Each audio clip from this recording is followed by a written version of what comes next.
Hello. Hi. Good morning, everyone. Yeah, I am Elaine, the lecturer from the Faculty of Business, Finance, and Information Technology.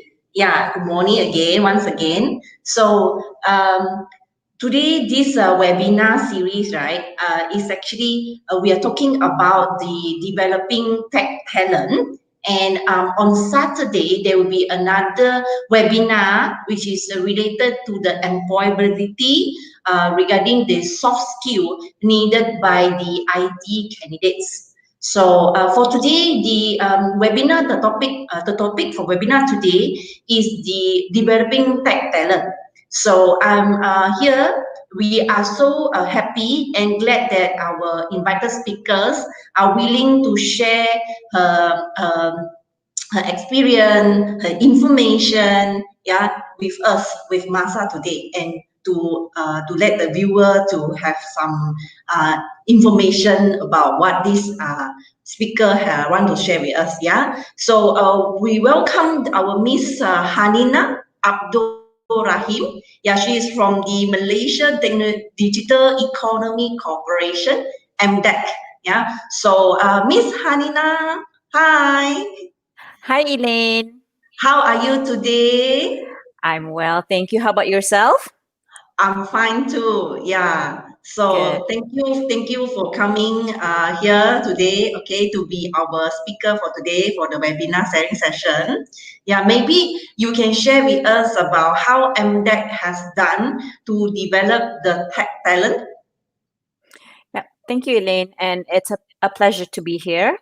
Assalamualaikum and a very good morning. My name, as Elaine had mentioned, Hanina Abdul Rahim.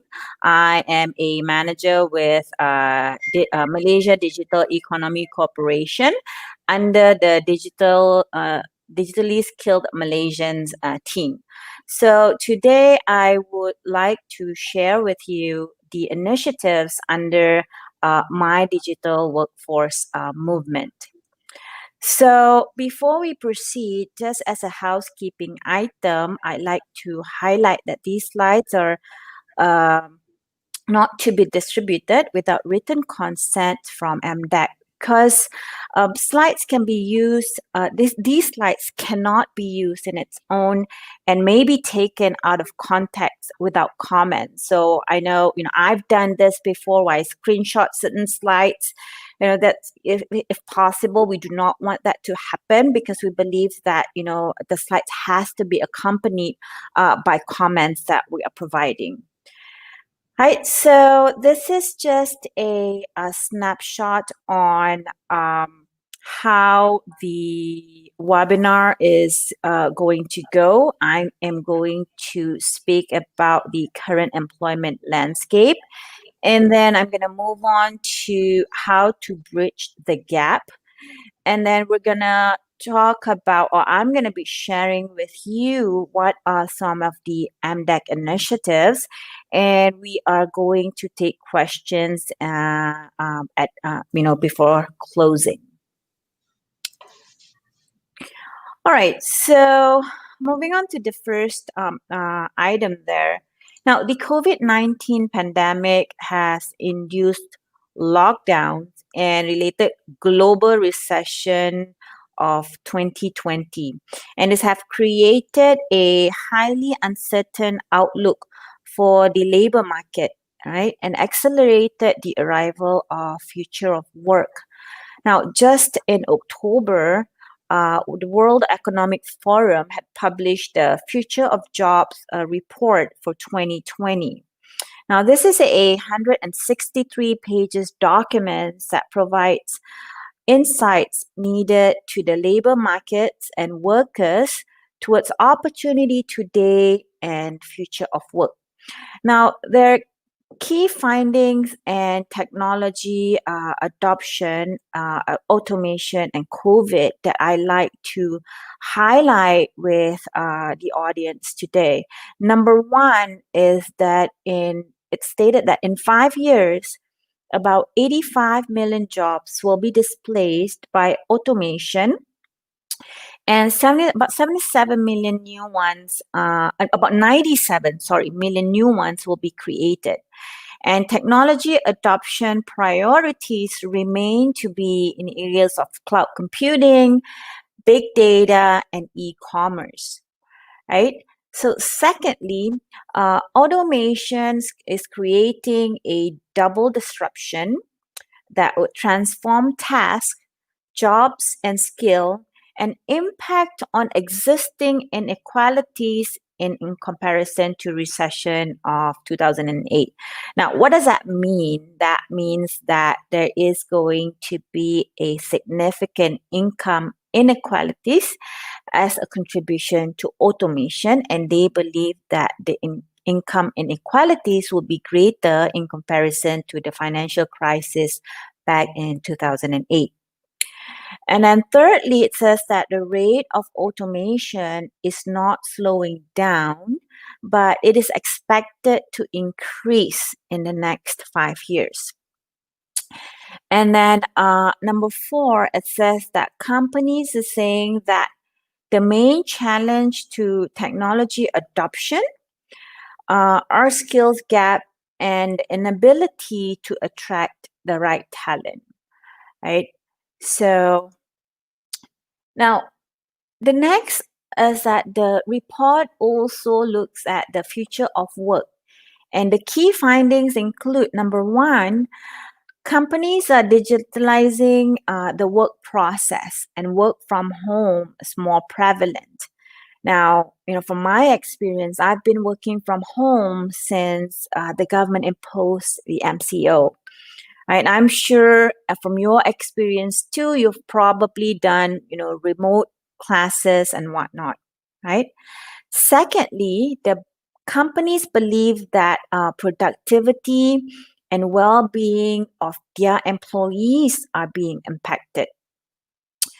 Right, so this is due to the MCO or RMCO, where there is reduced interaction between co-workers, and works have to be done remotely. Number 3, companies also expect that their workforce to reduce due to technology adoption and integration. Right, and then you have to remember about the 97 million versus the 85 million jobs that I spoke earlier. Number 4 is stated that human and machines spend equal time on current tasks, meaning there's going to be more interaction between human and machines. And number 5, companies are saying that rather than laying off their employees, companies are looking at ways to redeploy their employees who are displaced by technology. So companies, ideally, this is what they want to do. If, say, Honey is performing job function A now, and this job function A can actually be done by technology, there's potentially or probably job function B, C, D that Honey can perform, right? Perhaps through some sort of training or upskilling, then Honey can be moved from doing job function A to job function B, C, or D. Right? So on the next one is about the report also highlight the job landscape, where as I mentioned earlier, stated that there are 97 million jobs that's going to be created and about 85 million jobs that's going to be reduced or eliminated. So it goes on to highlight top 10 growing job demand. And if you look closely at this 10 job demands, they are all digital in nature. And if you look at the decreasing job demand, these are the traditional jobs that are at risk of being eliminated, right? So moving on to the next one, for Malaysia, the report also goes on to specific countries. Now, look at the snapshot of Malaysia, and it highlights top 10 skills of 2025. And the report actually grouped the skills in four different areas. The first one being problem solving, second one being self-management and working with people, and then finally technology use and development. So if you look at this top 10 skills, about 60% of them consist of problem solving skills. If you look at analytical thinking and innovation, complex problem solving, reasoning, and whatnot. So ultimately, this is about a shifting mindsets and how do we get people to think more creatively and to be more agile.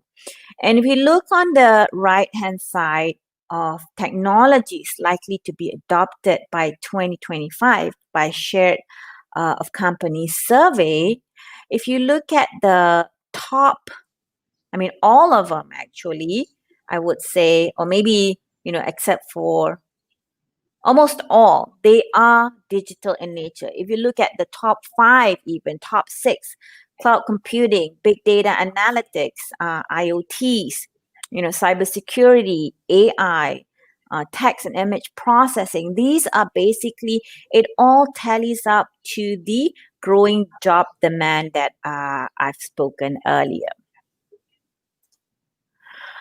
All right, so every year, LinkedIn came out with emerging job report by country, right? So this report basically came out earlier in the year, I think sometime in February. So this is something that I came up with back in right around like March timeframe. So this is a top emerging jobs in Malaysia, and if you look at this top 10 emerging jobs, about 6 of them are digital in nature.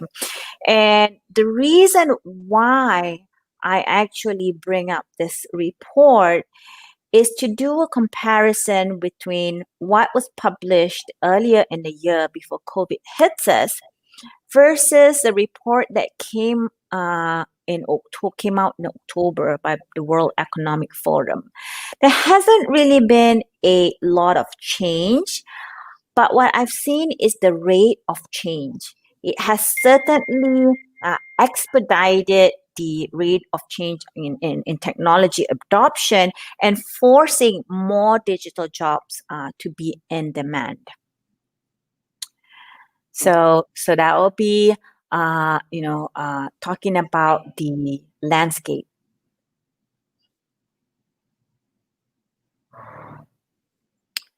So Elaine, any questions so far? Yeah, it's okay. Yeah. Yeah. Okay. So, well, you see, Masa, we offer diploma in IT and also the bachelor, yeah, degree in IT program. So soon they're gonna be graduate. Now, as a fresh graduate, so what would be the challenges faced by them when they started working in the digital field? Any Mm-hmm. other you can share with us? Sure, Elaine. So the Mm, first one that I could think of is the zero to none work experience potentially, right? Being a fresh graduate. So most mm, jobs, they probably advertise that these days require some form of work experience, regardless whether it's formal work experience or informal student jobs. Now, as a job applicant who has meaningful job experience, they will find it easier to gain employment in comparison to graduates who have not worked at all, right? So mm, therefore, I think students need to be active in either extracurricular activities or some okay. simple form of university employment, um, uh, volunteer activities, and Okay. internship opportunities that I'm sure Yeah. universities offers and Yeah. encourage, or if not, maybe requires Yeah. for students to participate in. Yes. Right? Yeah. Internship. Yes. Yes. Internship. Yes. We do ask our students to go for the internship. Yeah. Mm-hmm. During Yeah. the programs. Yeah. Yeah. Yeah. So, secondly, I think is definitely the competition being in a situation that we're in right now, right? There are a lot of people that has probably been displaced in terms of employment, and our fresh graduates, our young graduates are probably facing a tough competition. And therefore, I think one of the things that you have to remember is that how do you set yourself apart, whether it's through your um, academic strength, skills that you've gained through your life at your current universities being offered in your program, or additional skills, whether you've gained it through your universities or elsewhere, right? And how do you set yourself apart, and how do you display the skills that you've gained through your university years or outside? How do you do that? And finally, I think is unmet demands is or mismatched expectation is another challenge that I think perhaps our young graduates are going to face. Is what is your expectation versus what would be the offerings from the employer, whether it's remuneration package or the company culture. You have to be realistic and know what you want in order to have a match between your employer expectation, your future employer expectation, and your expectation. So those are the three that I think the challenges that our graduates will face in at this time at this point.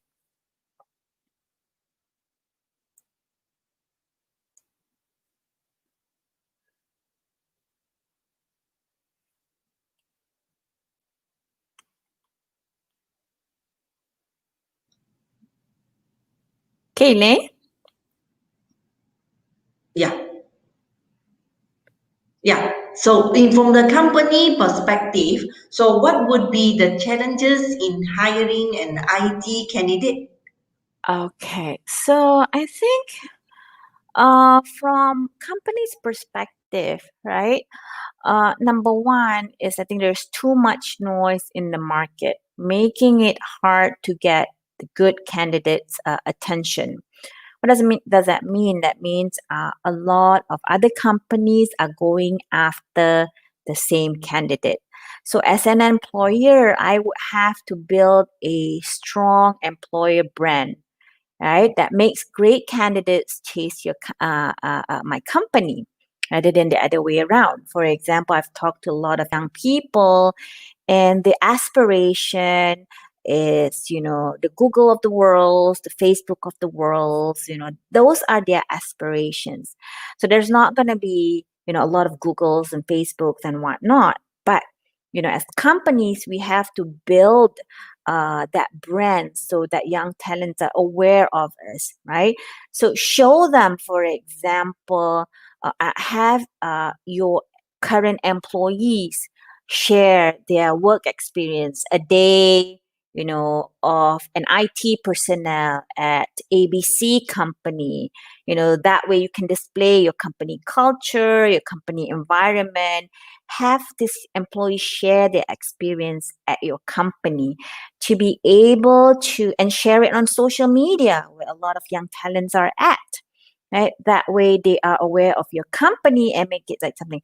If they think about looking for employment, say, hey, I'm gonna look at company ABCD to see if they are hiring. Right?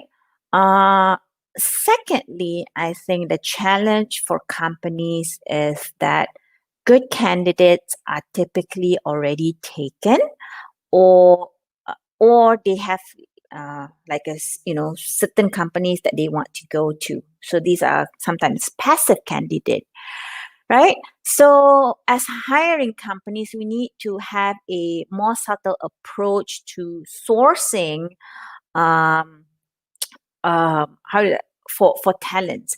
We need to be able to understand where do these good talents hang out. What are their profiles? What ticks them, what's important to them. And then thirdly, I think it's about understanding rewards and opportunity of this good talents, because sometimes it's just not about the remuneration package or money, right?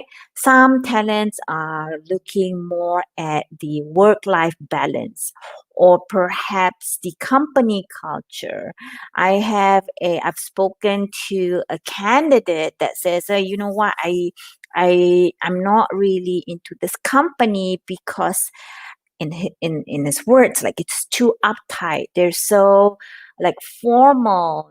He is more of a casual person, would like to just dress in jeans and hoodies, to the office. So there's already like a culture uh misalignment there, right? So companies have to understand that in order to capture the right candidates, a good candidates into the company.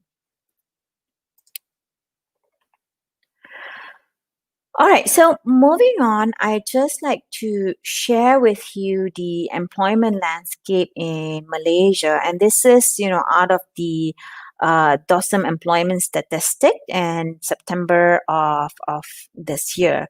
Right, so we have seen a better labor market performance in the third quarter of 2020 as Malaysia entered into the recovery phase of the MCO, right? So where most of the restriction have been eased somewhat. So, but businesses are still adjusting, and they have yet to resume operations at optimum level. Right, there's still some, social distancing required, which then requires, lesser capacity, for example, in retail spaces. So employment have increased to about 211,000 person to about 15.1 million person, while unemployment rate had declined to about 4.6% after recording a high quarterly rate of 5.1% in Q2 of 2020. So that's a little bit of good news for us. And the number of jobs went up by about 88,000 to about 8.47 million jobs. And the vacancies had increased slightly from previous quarter to about 179,000 during Q3 of 2020. Right, so there are about 21,000 jobs created in the private sector during this quarter. So now, how do we bridge the gap, right? So universities, you're at MASA, you've learned all the required, taken out all the required courses. It has prepped us for what we aspire to be, right? And if you've graduated and if you're working, then that's great. But what if you are not, right? And are still looking for employment? Or perhaps you are in a job now, but you are looking to explore at new opportunities. So what's next? What's plan B, right? So number one, I would suggest that we look internally and do a stock take, right? So do an assessment of the skills that we have, right? And secondly, oh no, and then so we look internally, and then we also look externally. So things that I've covered so far about employment landscape and whatnot, those are external things. What's happening? What's the trend? What are the jobs that's going to be in demand or that's going to still exist in the next 5 years, right? What are they? So you need to understand that. And number two, we need to identify a path. All right. So what area of focus do we want to be in? All right. Is it something in related to cybersecurity, for example? Is it data science? What kind of job do I want to do? Number three, then we need to think about how do we connect the dot that we have, with what we have currently and where we want to be. If you're currently at university, then that's good. And you can identify, what are some of the courses that you can take to prepare you, right? So if you're not already in universities, then you need to also understand what are some of the things that you can do to follow the path that we've charted, right? So how, do I need to upskill, reskill? And if so, in what area? How am I going to do that? Uh, what resource should I be leveraging on in order for me to achieve this?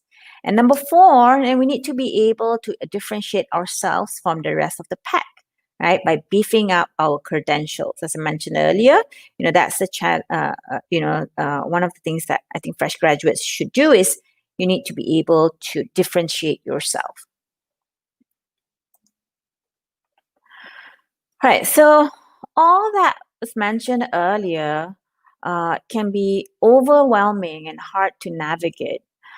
So now MDEC, in collaboration with HRDF and PCOM, have developed an industry skills framework. Now, the framework is actually a comprehensive guide to recognize knowledge, experiences, skills mastery, and promote lifelong learning in the digital industry to stakeholders, for example, industry players or companies, right? Government and agencies, universities and colleges, training providers, and most importantly of all, us, the people, right? So essentially, this is to help us understand the digital landscape better.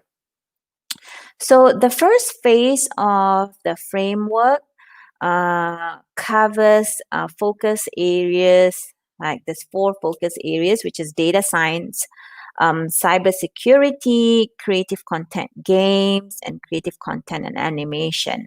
Soon, we're going to cover areas such as software development, system integration, and others. And this framework can be developed further as more focus areas arises. And, this is not set in stone. As we progress over time, I'm sure there's going to be new focus area that can be added on to the framework. Now, the framework was developed with intense industry engagement, right, with industry experts from each area of focus to help identify, develop, and validate the content. Right? In other words, we call people from industry and have them participate in helping to develop the framework. So the final result actually identifies about 20 critical job titles across the focus areas. It outlines job titles, career pathways, and not only that, it also identifies competencies, core skills, emerging skills, as we had mentioned before, soft skills, and in-demand certification. Now, to be sure that we are at par with global standard, the framework is also mapped with globally recognized skills framework for the information age and our local national occupational skills standards. So if you would like to check out the skills framework, you can go to the URL that's displayed on the lower right hand corner of the slide. Check it out, learn it so you can, understand what's going on, what's going to be in demand. If you're still in university, then perhaps you can take courses that's related to help you prep for the future.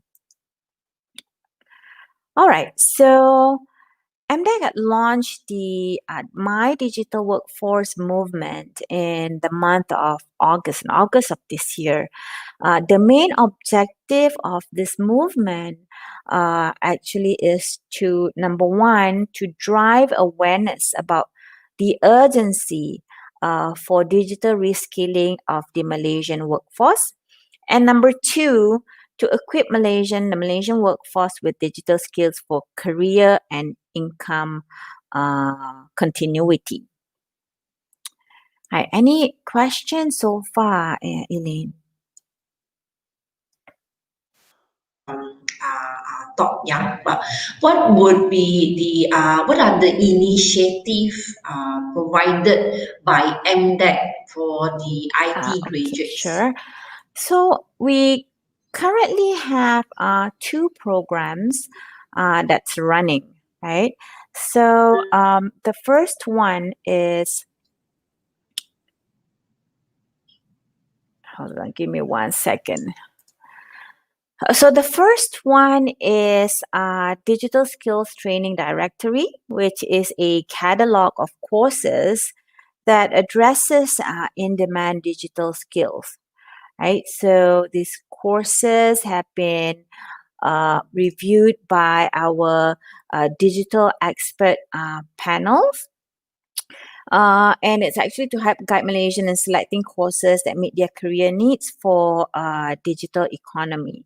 So as we speak, there are about 173 courses and certifications offered by 43 training partners available on the directory. So currently we have five focus areas, which are data science, we have cybersecurity, animation games, and software development.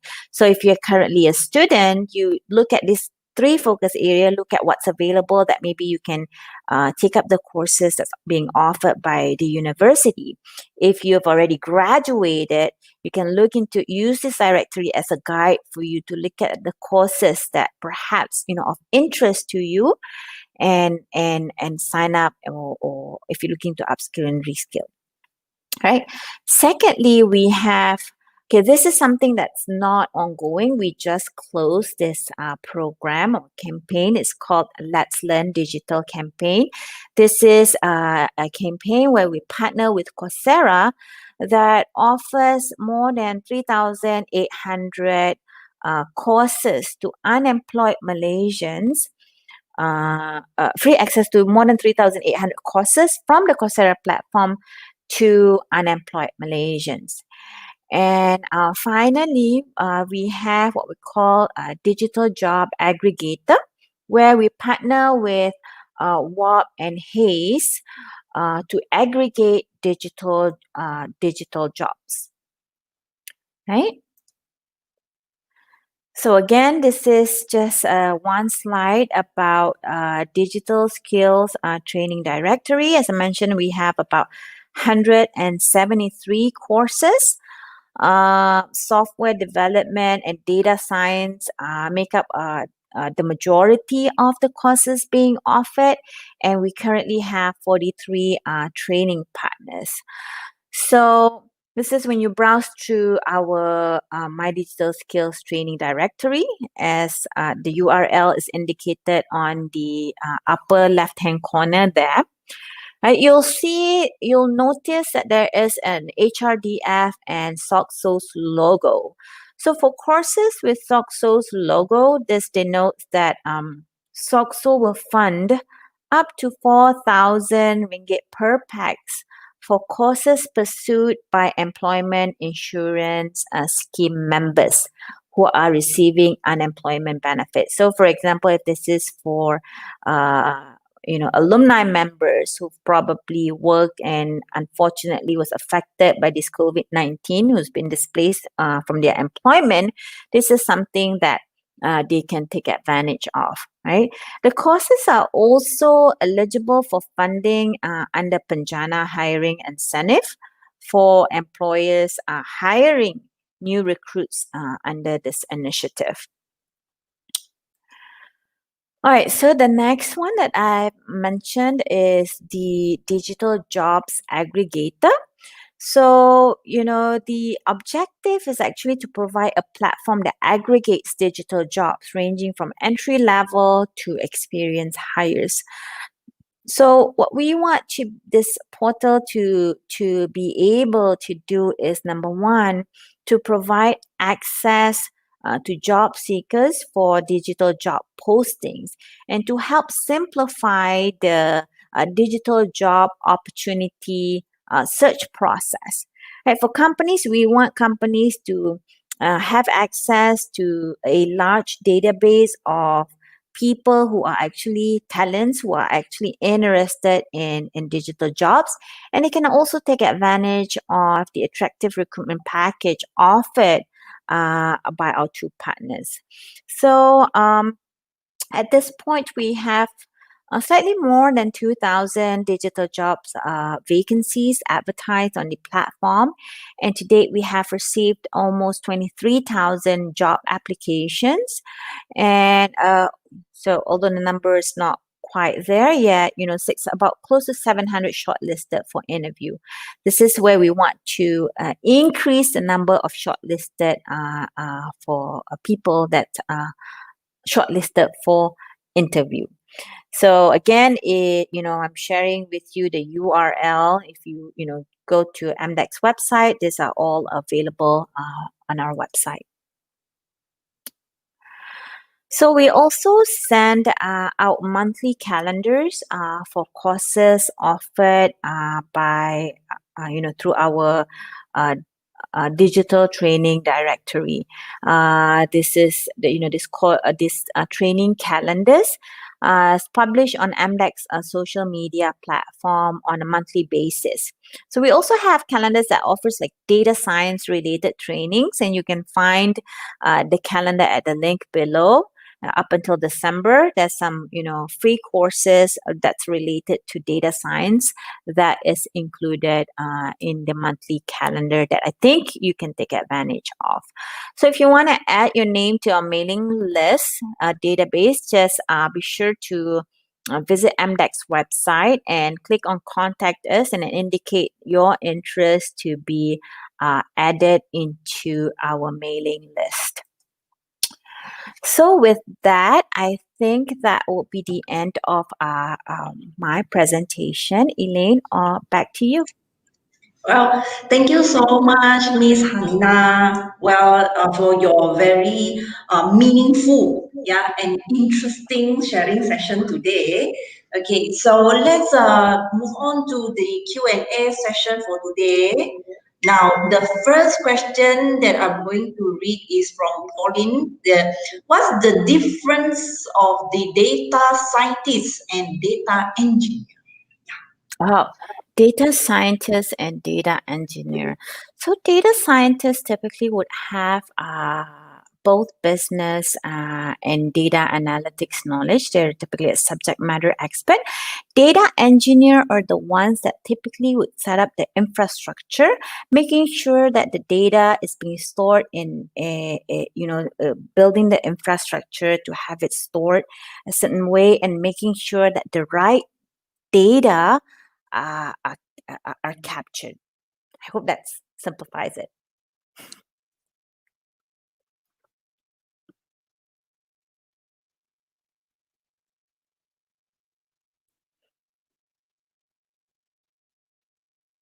Okay, Lynn.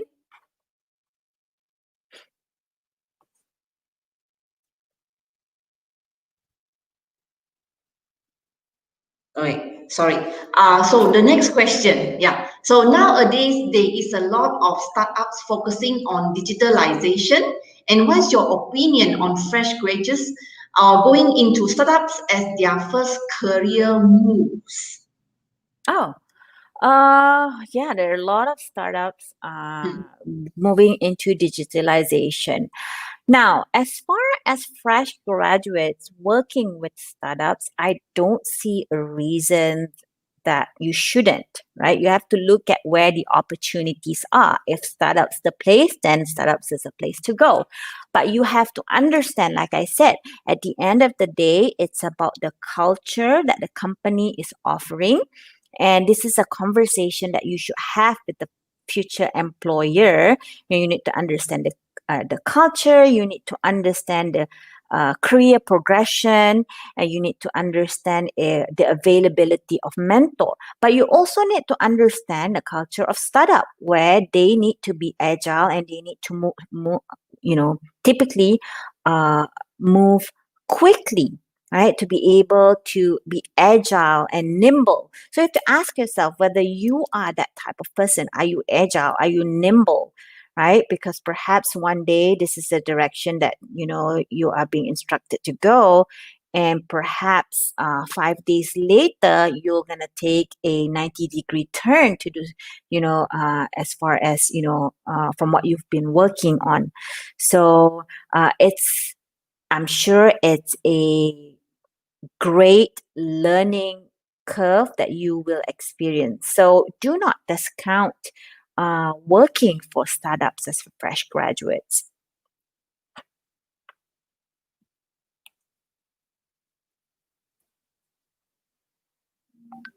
Sorry, the next question, how is your experience in recruiting IT talent?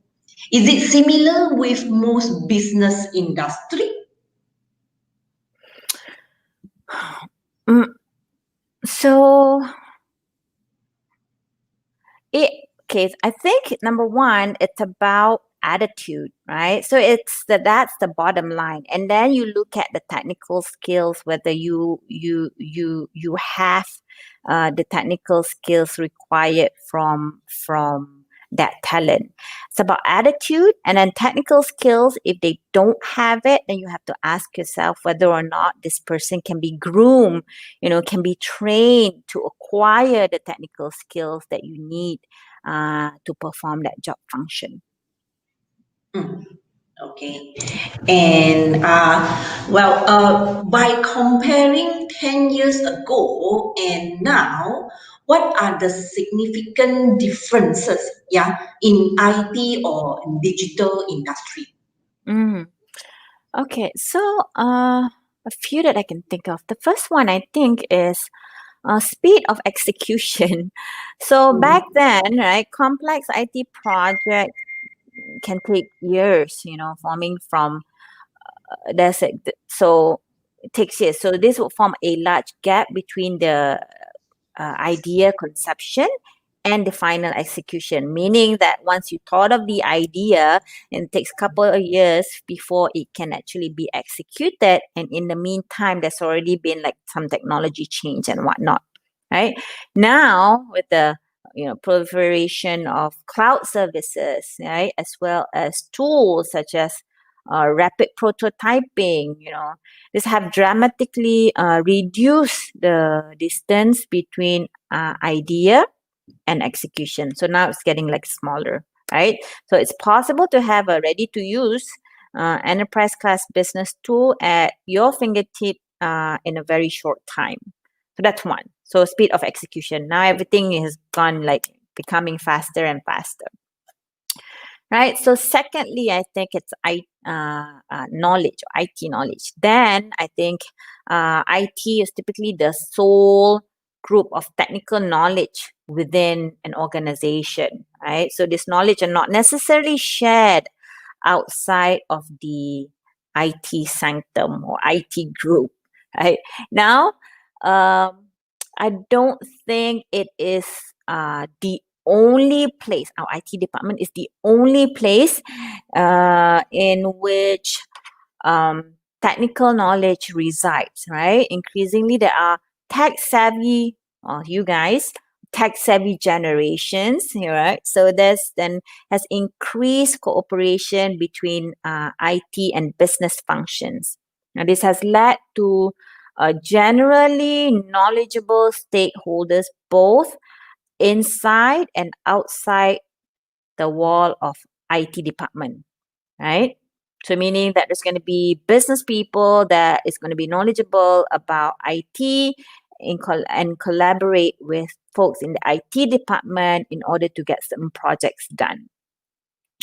So this is why I think we also promote the encourage people to go on the digital skills training directory for upskilling and reskilling of all, and to instill the culture of lifelong learning, right? So if you are sitting in a business function and would like to understand the technical aspects of things, then you can go onto this directory, look at what are the courses that's available that may be of use and of interest to you. And then I think number three that I can think of, and I think it's kind of timely, is the location of work, right? Back then, I think almost all work was done in the office and company owned IT assets. But now, right, mobility, we have mobility through laptops, our tablets and smartphones, and this has enabled an always on culture which workers only need a functioning internet connection to log in into the company's IT resources and do work. So this can be a good thing and also a bad thing, right? Because you're always on. So I think those are the three that I can think of about, then and now. Okay. One of the questions from the viewer, what is the value of any IT related certificate instead of skills? Oh, okay. What is the value of any IT related certificate instead of skills? Oh, I think actually if you have a certification, then there is going to be skill sets that you have obtained through that certifications, right? So just a piece of paper without actually learning and gaining that skill set is not going to bring much. So yes, you're probably going to get higher, you're probably going to get noticed through the certifications that you are listed. Now, a lot of companies now perhaps are going to, for interviews, when you come in, you probably have to code a little, right? Do certain things. They are going to be asking questions related to the job function that they want you to do. And if it's a certificate, but you don't really have the skill set that you've gained through the certificates that you've portrayed, then that is going to be a red flag. They're either going to catch it before or they're going to catch it later. So I think just the certificate without the skill sets that come with the certificate is not going to carry you far. if you All right. Miss Hanina, what would be your advice or recommendation to the IT graduates to join the digital job? Because, like for example, MASA, we Mhm. offer diploma in IT programs. And also the degree bachelor in IT programs. Then after that, they will they graduate and then they go a job and apply a job. So what will be your advice Okay, for the IT graduates? sure. Yeah, to join a digital job. Yeah. Sure. I think number one, this students already have one foot in the door, meaning that there's already some technical skills that they have gained through their years at the time that they spend at Masal. Right. So that's definitely an advantage. So what you need to do is use the advantage that you have, which was what earlier we have talked about. You need to understand the landscape. You already got one foot in the door. Now you're about to step out of your college life, right? One step out the door. You need to understand what's out there, what's in demand. While you're still in college, you look at, hey, what's in demand? Do I have that in my, you know, list of skills required or list of areas that's going to be in demand? If there's time, then perhaps you can see if there are courses that is offered within your department that you can still take before you leave the university. So you have to be prepared about what's coming. You have to understand that, and you have to prep yourself that. And then finally, you have to be able to differentiate yourself, put yourself out there. Like I said, create a digital presence, positive digital presence, right? Whether it's through courses that you have taken, and then yes, you have that badge of certifications, but be sure to also have the work that you've done to back that certification up, right? Build your portfolio. So I think, number one, understand what's out there, get ready with what you have, or and then thirdly is put yourself out there. Make sure that people notice you, employers notice you.